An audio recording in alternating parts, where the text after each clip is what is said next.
Several types of entry visas allow people to spend time in the United States temporarily. Even immigrants who intend to stay here permanently as lawful residents will need an entry visa.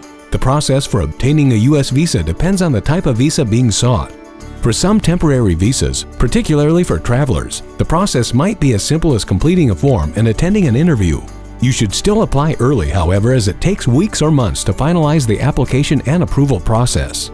For student visas, you must be admitted to a U.S. school before the visa application process can begin. To acquire a work visa, you will in most cases need a U.S. employer to sponsor you and begin the application process.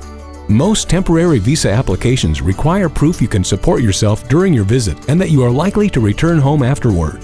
You might also need to have a passport that won't expire until at least 6 months after you plan to leave the United States. For a so-called immigrant visa, which allows you to become a U.S. resident with a green card, the process is typically much more complicated and usually requires a U.S. sponsor.